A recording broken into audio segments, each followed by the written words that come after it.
শেখ হাসিনাকে উৎখাতে যুক্তরাষ্ট্রের ষড়যন্ত্রের অভিযোগের বিষয়ে দেশটির সাথে কোনো কথা হয়নি বলে জানিয়েছেন পররাষ্ট্র উপদেষ্টা তৌহিদ হোসেন।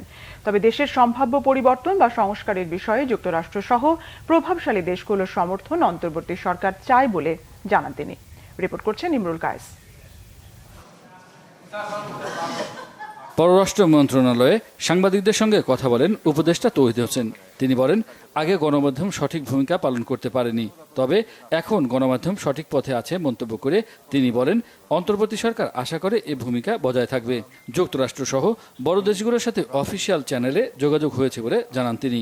আলাপ হয়েছে, এই প্রসঙ্গে হয় নাই, কিন্তু স্বাভাবিকভাবেই সব শক্তিমান দেশের লোকদের সাথে আমাদের অ্যাম্বাসাডাররা দেখা সাক্ষাৎ করেছেন, আলাপ হচ্ছে।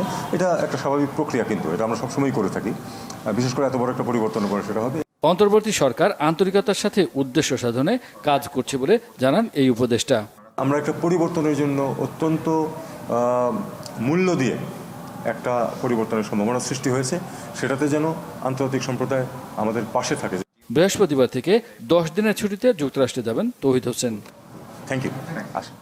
ইমরুল কায়েস, বাংলা ভিশন, ঢাকা।